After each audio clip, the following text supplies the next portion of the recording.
स्वागत है आप सभी का एक बार फिर से MKGST क्लासेज की इस NCERT सीरीज में 3 अध्याय हम पूर्ण कर चुके हैं और उनके बहुविकल्पात्मक जो प्रश्न है उनकी श्रृंखला अभी वर्तमान में चल रही है, जिसमें भी हमने इसका पहला जो पार्ट है वो आपको लेकर आ चुके हैं, उसका अध्ययन करवा चुके हैं। उसी क्रम में ये दूसरा पार्ट है। मैंने पहले भी बताया था कि इस पार्ट में या फिर इस अध्याय में ये केवल 2 ही पार्ट रहेंगे। पहला पार्ट था जो 30 क्वेश्चन का था, उससे आगे ये दूसरा पार्ट है। 31वें नंबर के प्रश्न से ये स्टार्ट हो रहा है। पार्ट नंबर 2 है ये, 600 ईसा पूर्व से 600 ईस्वी और बंधुत्व जाति वर्ग। इस अध्याय 3 बंधुत्व जाति वर्ग आरंभिक समाज, और ये भाग है इसका, ये दूसरा भाग है क्योंकि इससे पहले हम पहले नंबर का जो भाग है इसके लिए लेकर आ चुके हैं आपके लिए। तो प्रश्न संख्या 31 कि सातवाहन शासक ने स्वयं को अनूठा ब्राह्मण और क्षत्रियों के दर्प का हनन करने वाला बताया। भाई क्षत्रियों के दर्प का हनन करने वाला, दर्प यानी एक तरह से गर्व कह सकते हैं आप इसको, घमंड कह सकते हैं। तो गर्व या घमंड जो है उसको चूर करने वाला यानी उसको तोड़ने वाला किसको बताया गया भाई? सातकर्णी प्रथम को, गौतमीपुत्र सातकर्णी को, वशिष्ठी पुत्र पुलमावी को या पुलमावी सातकर्णी को। यानी कि सातवाहन शासकों में स्वयं को अनूठा ब्राह्मण एवं क्षत्रियों के दर्प का हनन करने वाला किसने अपने आप को बताया है? तो यह है गौतमीपुत्र सातकर्णी। किसने बताया है भाई? गौतमीपुत्र सातकर्णी नामक सातवाहन शासक ने अपने आप को, ये इसकी उपाधियां थी। क्या थी इसकी? ये उपाधियां थी भाई। पहली तो क्या है? अनूठा ब्राह्मण। क्या थी? अनूठा ब्राह्मण। और दूसरी क्या है? क्षत्रियों के दर्प का हनन करने वाला। तो किस सातवाहन शासक ने स्वयं को अनूठा ब्राह्मण एवं क्षत्रियों के दर्प का हनन करने वाला बताया था? तो गौतमीपुत्र सातकर्णी, ये इसका उत्तर रहेगा। प्रश्न संख्या 32 एकलव्य किस वर्ग से जुड़ा हुआ था भाई? एकलव्य जिसके बारे में हमने पढ़ा, ये एक वनवासी था और ये जाता है किसके पास? गुरु द्रोणाचार्य के पास। किसके पास जाता है? द्रोणाचार्य के पास जाता है अध्ययन के लिए। फिर एक इस कहानी है इसकी जो हमने अध्याय जब बताया था तो उसमें पूरी देख ली थी। तो ये किस वर्ग से जुड़ा हुआ था? कृषक वर्ग, पशुपालक वर्ग, व्यवसायी वर्ग या फिर निषाद वर्ग? तो इसका उत्तर है निषाद वर्ग। यानी कि जो लोग वनों में रहते थे, वनों में रहने वाले जो लोग थे, उनकी जो जाति है वो निषाद वर्ग या निषाद कहलाती थी। कहाँ रहते थे ये? वनों में रहते थे। तो एकलव्य किस वर्ग से जुड़ा हुआ था? निषाद वर्ग से। प्रश्न संख्या 33 अंतर्विवाह का अर्थ क्या होता है भाई? अभी कुछ देर पहले या फिर अगले जो वीडियो में, अगले पार्ट में हमने बताया था इसका अर्थ। अंतर्विवाह का क्या मतलब है भाई? क्या गोत्र के बाहर विवाह करना, एक पुरुष की अनेक पत्नियां होना, वैवाहिक संबंध समूह के मध्य होता है या एक स्त्री के अनेक पति होते हैं? तो इसका अर्थ है वैवाहिक संबंध जो है वो समूह के मध्य ही होता है या फिर एक समझ लो जाति के मध्य ही विवाह संबंध होता है। उसको क्या कहते हैं भाई? अंतर्विवाह। क्या कहते हैं भाई? अंतर्विवाह। जैसे इसका हमने बताया भी था पहले, अंतर का क्या अर्थ लगाओगे आप? अंदर। तो यानी कि अंदर कहाँ? अपनी जाति के अंदर जो विवाह होगा उसको क्या कहेंगे? अंतर विवाह। तो वैवाहिक संबंध जो समूह के मध्य होता है उसको क्या कहते हैं? अंतर विवाह। मृच्छकटिकम नाटक के लेखक कौन है भाई?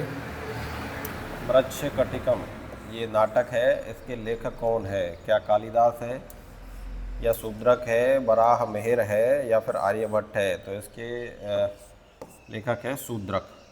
मृच्छकटिकम अर्थ क्या है? मिट्टी की खिलौना गाड़ी, इसका अर्थ है ये। मृच्छकटिकम का अर्थ क्या है भाई? मृच्छकटिकम का अर्थ क्या है? मिट्टी की खिलौना गाड़ी। तो मिट्टी की खिलौना गाड़ी जो है मृच्छकटिकम, और इसका लेखक कौन है? शूद्रक को इसका लेखक बताया गया है। वर्ण व्यवस्था का उल्लेख किस वेद में मिलता है भाई? वर्ण व्यवस्था का उल्लेख ऋग्वेद, यजुर्वेद, सामवेद और अथर्ववेद। तो इसका उत्तर मिलता है ऋग्वेद। ऋग्वेद के 10वें मंडल के पुरुष सूक्त में, 10वें मंडल के पुरुष सूक्त में, कौन से सूक्त में भाई? पुरुष सूक्त में इसका वर्णन मिलता है। और पुरुष सूक्त में वर्ण व्यवस्था का, जिसमें एक विराट पुरुष की कल्पना की गई है भाई, किसकी? विराट पुरुष की कल्पना की गई है। और उस विराट पुरुष को क्या कहा गया है भाई? ब्रह्मा। क्या कहा गया है? विराट पुरुष को ब्रह्मा कहा गया है। और उससे ही सभी को उत्पन्न बताया गया है, जैसे ब्राह्मण, क्षत्रिय, वैश्य और शूद्र, 4 वर्ण बताए गए हैं। और चारों वर्णों की जो उत्पत्ति है किससे मानी गई है? ब्रह्मा से। अब बात करें तो ब्राह्मण जो है उसके मुख से उत्पन्न हुए, क्षत्रिय उसकी भुजाओं से उत्पन्न हुए हैं, और वैश्य उनकी जंघाओं से उत्पन्न हुए हैं। और इसके बाद बात करें, शूद्र जो है उसके पैरों से उत्पन्न हुए। इस तरह से चारों जो वर्ण है वो कहाँ से उत्पत्ति मानी गई है? एक विराट पुरुष। और विराट पुरुष को क्या कहा गया है? ब्रह्मा। कौन से वेद में भाई? ऋग्वेद में। ऋग्वेद के 10वें मंडल के पुरुष सूक्त में इनकी उत्पत्ति के बारे में बताया गया है। आगे बढ़ते हैं।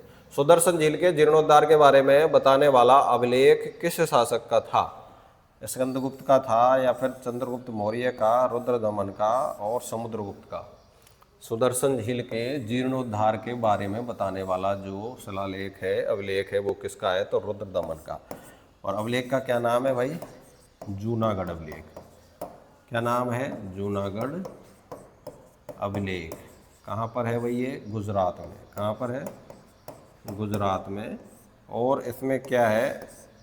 पुनर्निर्माण के बारे में, पुनर्निर्माण, या फिर एक तरह से नहर टूट गई थी तो उसका, झील टूट गई थी तो उसका दोबारा निर्माण करवाया था, किन किन शासकों के द्वारा करवाया था, कितनी बार करवाया था, किसके समय किस गवर्नर के द्वारा करवाया गया था, ये इसमें बताया गया है, लिखा हुआ है ये इसमें।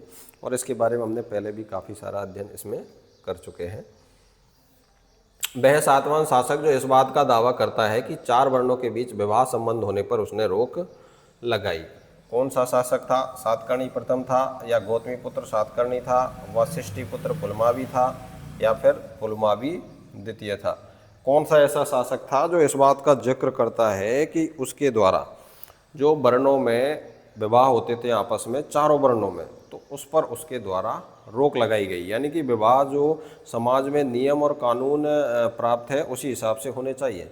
अगर उनके खिलाफ होता है तो उन्होंने, कहते हैं कि मैंने रोक लगाई। तो उस शासक का नाम क्या था?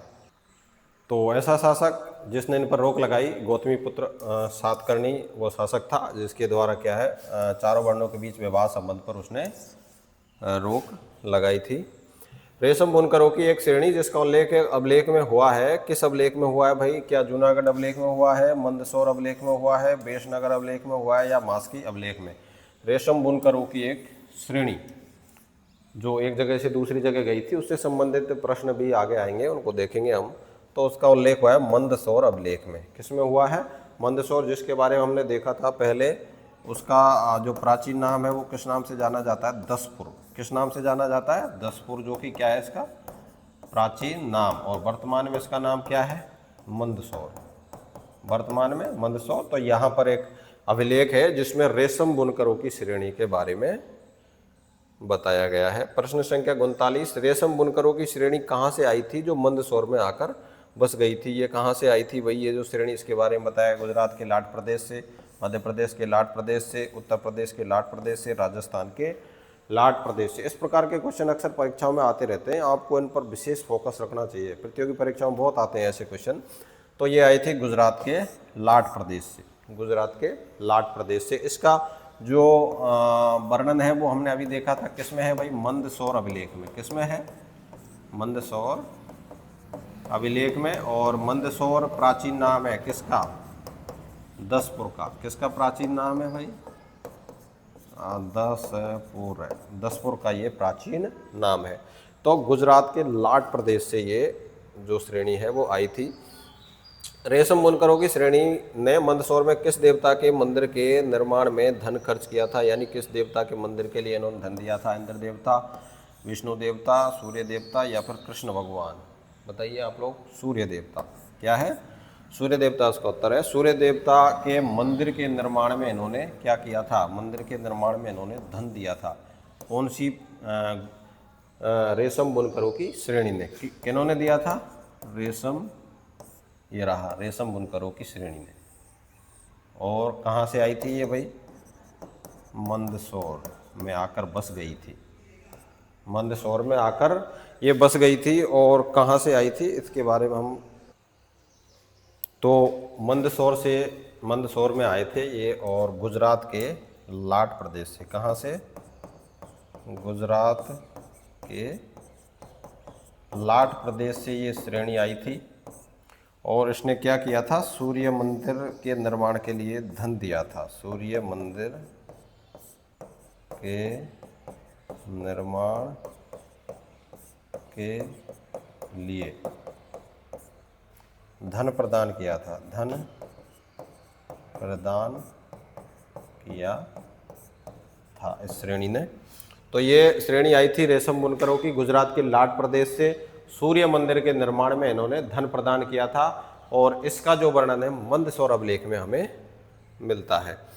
जटिल सामाजिक प्रक्रियाओं के बारे में बताने वाला अभिलेख जो है वो कौन सा है भाई? सामाजिक प्रक्रियाओं के बारे में जूनागढ़ अभिलेख है, मंदसौर अभिलेख है, या फिर बेशनगर अभिलेख है, गुर्जर अभिलेख है? तो उत्तर है इसका मंदसौर अभिलेख, जो उस समय की सामाजिक प्रक्रियाओं के बारे में हमें बताता है। शक, हूण, कुषाण आदि विदेशी जातियों के प्राचीन ग्रंथों में कौन सा शब्द प्रयुक्त होता है इनके लिए? मतलब ये शक, हूण, कुषाण जो है इनके लिए कौन सा शब्द प्रयुक्त होता है? आर्य, मलेच्छ, ब्राह्मण या क्षत्रिय? तो इनके लिए मलेच्छ नामक शब्द जो है वो प्रयुक्त होता है। और माना जाता है ये बाहरी जातियों के लिए या बाहरी शासकों के लिए, बाहरी जातियों और बाहरी शासक या फिर लोग जो भारत में आए थे उनके लिए इस शब्द का प्रयोग किया जाता था। और इन्हें निम्न या हे दृष्टि से देखा जाता था। तो मलेच्छ शब्द इनके लिए प्रयुक्त किया जाता था। शक, हूण, कुषाण आदि विदेशी जातियां जो प्राचीन ग्रंथों में इनके लिए किस शब्द का इस्तेमाल किया गया है? मलेच्छ।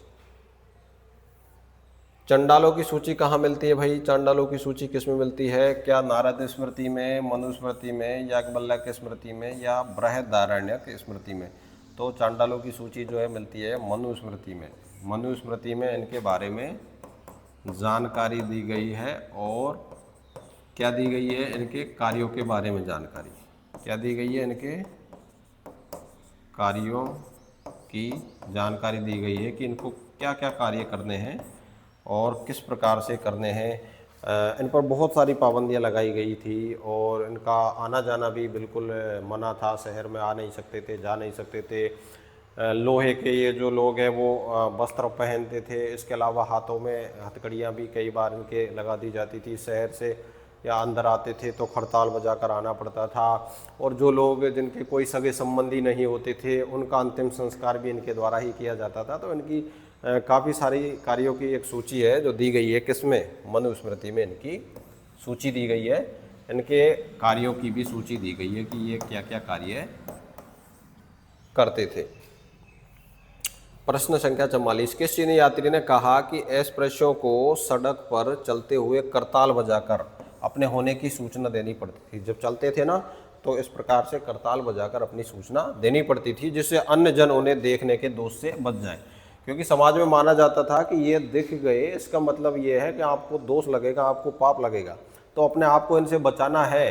अगर ये वहाँ होकर गुजरेंगे तो हमें कैसे पता चलेगा?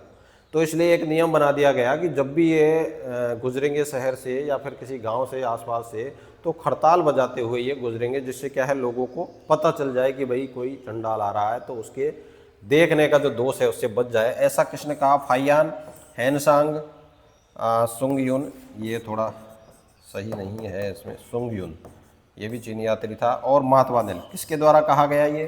तो ये कहा गया फाहियान के द्वारा। किसके द्वारा कहा गया? ये फाहियान के द्वारा, जो कि चंद्रगुप्त द्वितीय विक्रमादित्य के समय ये भारत आया था। चंद्रगुप्त द्वितीय विक्रमादित्य के समय ये भारत आया था, लगभग 399 ईस्वी से और 415 ईस्वी तक ये भारत में रहा था। तो फाहियान इनके बारे में ये बताता है। एक चीनी यात्री था।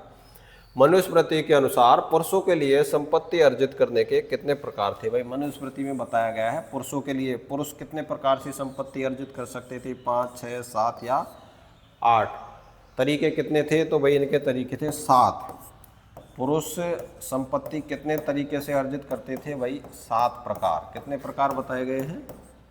7 प्रकार से पुरुष संपत्ति अर्जित कर सकते थे।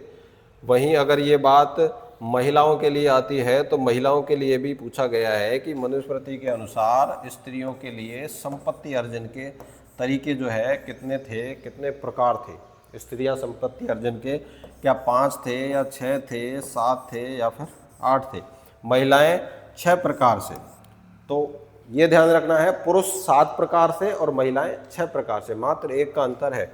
ये आपको याद रखना है। पुरुष 7 प्रकार से संपत्ति अर्जित कर सकते थे, 7 प्रकार से। और महिला कितने प्रकार से कर सकती थी? भाई महिला जो है वो 6 प्रकार से संपत्ति अर्जित कर सकती थी।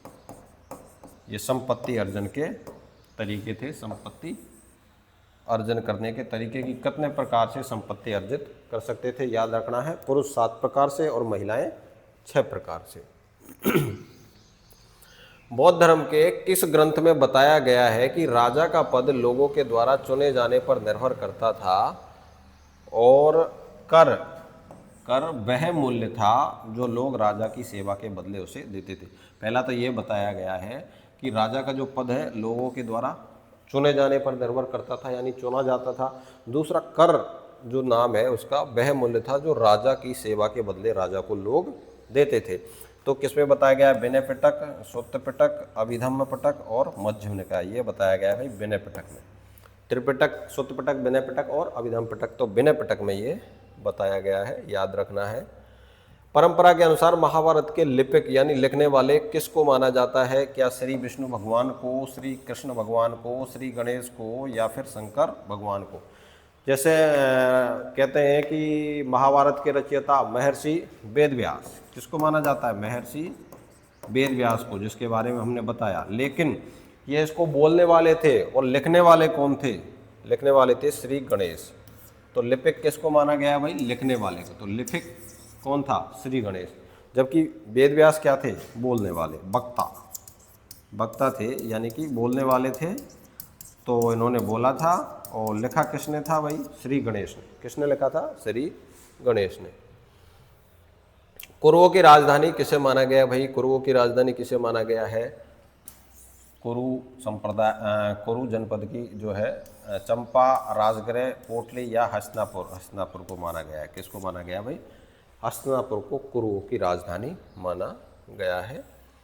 बीवी लाल को हस्तिनापुर की खुदाई के दौरान कितने स्तरों के साक्ष्य मिले थे भाई? स्तरों के बारे में अगर बात करें तो स्तरों के बारे में हम आपको पहले भी बता चुके हैं कि स्तर, जैसे पहला स्तर आ गया, दूसरा स्तर आ गया, तीसरा स्तर आ गया। तो विस्तार से हमने इसमें पहले आपको जो वीडियो बनाया था उसमें बता दिया था कि भाई कितने स्तर से खुदाई की जाती थी। तो खुदाई के स्तरों के बारे में हमने आपको पहले भी बताया था कि स्तर विन्यास से जो खुदाई की जाती है तो उसमें किस तरह से स्तर जो है वो निकल कर आते हैं। तो हस्तिनापुर की जो खुदाई के दौरान स्तर मिले थे वो है 5 स्तर की खुदाई की गई थी। कितने स्तर की खुदाई? 5 स्तर की खुदाई की गई थी। महाभारत के आदि पर्व में किस नगर की प्रशंसा करते हुए लिखा है कि यह नगर जो समुद्र की भांति भरा हुआ था, जो सैकड़ों प्रासादों से संकुलित था, इसके सिंह द्वार, तोरण द्वार और कंगूरे जो है बादलों की तरह घुमड़ रहे थे, ये इंद्र की नगरी के बराबर शोभायमान था। यानी कि इंद्र की नगरी के जैसा किस शहर के बारे में ये कहा गया है? हस्तिनापुर के बारे में या फिर द्वारिका के बारे में, पाटलिपुत्र के बारे में या फिर अमरावती के बारे में? तो ये हस्तिनापुर के बारे में कहा गया है, जो कि पांडवों या फिर कुरु जो क्षेत्र था उसकी राजधानी थी। जिसका हमने देखा बी लाल ने 5 स्तरों में उसकी खुदाई की, उत्खनन किया, और इसका जो वर्णन है वो इस प्रकार से किया गया है। एक बड़ी भव्य और अच्छी नगरी इसको बताया गया है। कुंती और निषादी नामक लघु कथा का लेखन किसने किया था भाई? क्या महादेवी वर्मा ने, या फिर महाश्वेता देवी ने, महानंदा देवी ने, या रोमिला थापर ने? ये लिखी थी महाश्वेता देवी ने।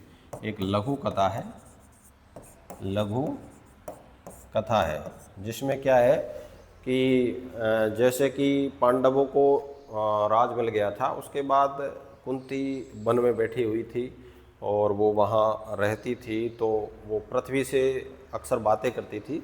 तो पृथ्वी से बातें करते हुए एक बार एक निषादी ने उसको देख लिया था, तो उसका जो वर्णन है इसमें कि किस तरह से लाक्षागृह की उनको क्या याद है, क्या उनको किस तरह से जलाकर वहाँ मार दिया गया था, उसके ऊपर ये पूरी रचना है, महाश्वेता देवी के द्वारा की गई है। ये लघु कथा में आती है, नाम है कुंती ओ निषादी। किसकी रचना है? महाश्वेता देवी की ये रचना है। अष्टाध्यायी का लेखक किसे माना जाता है भाई? क्या पतंजलि, या फिर पाणिनि, कालिदास, या कौटिल्य? किसको माना जाता है अष्टाध्यायी? अष्टाध्यायी यानी 8 अध्याय है इसमें। कितने हैं भाई? 8 अध्याय है। कितने अध्याय है? 8 अध्याय है। और कौन सी भाषा में है भाई? ये संस्कृत भाषा में है। कौन सी भाषा में है? संस्कृत भाषा में है। और कैसा ग्रंथ है ये? व्याकरण ग्रंथ है। कैसा ग्रंथ है भाई? व्याकरण ग्रंथ है ये, और ये पाणिनि के द्वारा लिखा गया था। अष्टाध्यायी किसके द्वारा लिखा गया था? पाणिनि के द्वारा। धर्मसूत्र एवं धर्मशास्त्र मुख्यतः किस विषय से संबंधित है? धर्मसूत्र और धर्मशास्त्र जो है, क्या चिकित्सा, धर्म, आचार एवं सामाजिक नियम, गणित, या फिर ज्योतिष? किससे संबंधित है? यह है धर्म, आचार एवं सामाजिक नियम। धर्मसूत्र में क्या है? धर्मसूत्र और धर्मशास्त्रों में क्या है? धर्म के नियम, आचार विचार, समाज के जो नियम है वो इसमें बताए गए हैं। खगोल शास्त्र और गणित पर आधारित आर्यभट्ट के प्रसिद्ध ग्रंथ का नाम क्या है भाई? खगोल शास्त्र और गणित पर आधारित आर्यभट्ट का जो प्रसिद्ध ग्रंथ है उसका क्या नाम है भाई? पंच सिद्धांतिका, आर्यभट्टियम, बृहत संहिता, सूर्य सिद्धांत। खगोल शास्त्र और गणित पर आधारित आर्यभट्ट का जो ग्रंथ है उसका नाम है आर्यभट्टियम। क्या नाम है भाई? आर्यभट्टियम, ये इसका उत्तर रहेगा। मनुस्मृति के अनुसार पैतृक जायदाद के बंटवारे में उचित कथन कौन सा नहीं है? यानी कि कौन सा कथन जो है वो मनुस्मृति में नहीं लिखा हुआ है, यहाँ ध्यान रखने योग्य बात है, नहीं। यानी कौन सा कथन नहीं है? यानी कि 4 में से 3 तो सही है और 1 जो है वो गलत है। तो क्या माता पिता की मृत्यु के बाद सभी पुत्रों में समान रूप से बंटवारा होता था? ज्येष्ठ पुत्र विशेष भाग का अधिकारी होता था। ये भाग है, ये भाग है भाई, विशेष भाग का अधिकारी होता था। और स्त्रियां पैतृक संसाधन की हिस्सेदारी में मांग नहीं कर सकती। विवाह के समय प्राप्त उपहारों पर स्त्री का जो स्वामित्व है वो नहीं होता था। क्या इनमें से कौन सा गलत है भाई? तो देखो, इसकी बात की जाए तो माता पिता की मृत्यु के बाद सभी पुत्रों में समान रूप से बंटवारा होता था। बिल्कुल सही है भाई, पुत्रों में समान रूप से बंटवारा होता था। इसके बाद ज्येष्ठ पुत्र जो है वो विशेष भाग का अधिकारी होता था, ये भी लिखा हुआ है मनुस्मृति में। स्त्रियां पैतृक संसाधन की हिस्सेदारी में मांग नहीं कर सकती थी, और ये भी बिल्कुल सही है कि नहीं कर सकती थी, यानी तीनों सही है। और विवाह के समय प्राप्त उपहारों पर स्त्री का स्वामित्व नहीं होता था, ये गलत है, क्योंकि स्त्री का स्वामित्व होता था, स्त्री का स्वामित्व होता था। तो ये इसका उत्तर आएगा। ये तीनों गलत है इसमें। वैसे तो ये सही है, लेकिन उत्तर जो है इसका रहेगा कि विवाह के समय प्राप्त उपहारों पर स्त्री का जो स्वामित्व है वो नहीं होता था। ये इसका उत्तर रहेगा। निम्न में से कौन सा ग्रंथ बराहमिहिर द्वारा रचित नहीं है? कौन सा जो ग्रंथ है वो बराहमिहिर द्वारा रचित नहीं है? पंच सिद्धांतिका, बृहत संहिता, बृहत जातक, सूर्य शतक। यानी कि इनमें से 3 जो है वो बराहमिहिर के द्वारा रचित है, लेकिन 1 जो है वो बराहमिहिर के द्वारा रचित नहीं है। तो वह कौन सा माना गया है? तो उसका उत्तर है सूर्य शतक। सूर्य शतक जो है ये मयूर के द्वारा रचित है, ये इसके द्वारा रचित नहीं है। तो बराहमिहिर द्वारा रचित ये पंच सिद्धांतिका, बृहत संहिता, बृहत जातक सब उसके द्वारा है, लेकिन सूर्य शतक जो है वो उसके द्वारा नहीं है, क्योंकि ये मयूर के द्वारा रचित है। महाभारत के समालोचनात्मक संस्करण का अंग्रेजी में अनुवाद किसने किया था भाई? महाभारत के समालोचनात्मक संस्करण का अंग्रेजी में अनुवाद जो है वो किसने किया था? के.एम. गांगुली, जे.बी. बेनविटेन, विवेक देवराय, बी.एस. सुक्तांकर। तो अंग्रेजी में जो अनुवाद है, इसका अंग्रेजी में अनुवाद किया था J.A.V. Van Buitenen. इसने प्रारंभ किया था, लेकिन बीच में क्या हुआ, इनकी मृत्यु भी हो गई थी, पूरा नहीं हो पाया था, उससे पहले ही इनकी मृत्यु भी हो गई थी। लेकिन इन्होंने इसको स्टार्ट किया था, तो माना जाता है कि इन्होंने क्या किया, महाभारत के समालोचनात्मक संस्करण का अंग्रेजी भाषा में अनुवाद किया। किसने? J.A.V. वैन ब्यूटेन के द्वारा। घटोत्कच किसका पुत्र था भाई? 5 पांडवों में अगर आपने इनकी कहानी पढ़ी होगी तो आपको याद होगा, अर्जुन, भीम, युधिष्ठिर और दुर्योधन किसका पुत्र था? वो राक्षसी मिली थी, वो राक्षस उसका भाई मिला था, बाद में उसको मार दिया था हिडिंबा को, तो उसका ही हिडिंब को, तो उसका ही ये पुत्र था। तो इसका उत्तर आएगा भाई भीम का पुत्र था ये। घटोत्कच किसका पुत्र था भाई? भीम का पुत्र था। आगे बढ़ते हैं। महाभारत की रचना किस भाषा में की गई है भाई? महाभारत की रचना के बारे में हम बात करते हैं। अरबी, संस्कृत, अवधी या फिर हिंदी, कौन सी भाषा में महाभारत की रचना की गई है? तो महाभारत की मूल रचना के बारे में अगर बात करें तो ये संस्कृत भाषा में की गई है भाई। कौन सी भाषा में की गई है? संस्कृत भाषा में इसकी रचना की गई है। 30 वो हो गए थे आपके, 30 ही हो गए। 60 में से कितने बन रहे भाई आपके प्रश्न? 60 में से कितने आ रहे हैं? और इसको ज़रूर आप लोग कमेंट्स करके बताएं कि कितने प्रश्न आपके सही हैं, और उन सही प्रश्नों के आधार पर आपका आकलन जो है वो किस प्रकार से किया जा सकता है। क्या आपका स्तर जो है वो एक अच्छी पढ़ाई कर रहे हो आप, या और मेहनत की ज़रूरत है, वो आपका स्तर आपके प्रश्नों के हिसाब से देखा जाएगा। तो आप लोग ज़रूर अपना कमेंट्स करें और डालें कि भाई इतने प्रश्न हमारे 60 प्रश्नों में से सही हो रहे हैं। बहुत बहुत धन्यवाद, थैंक यू आपके लिए। आगे बढ़ते रहो, मेहनत करते रहो, यही जीवन में सफलता की कुंजी है।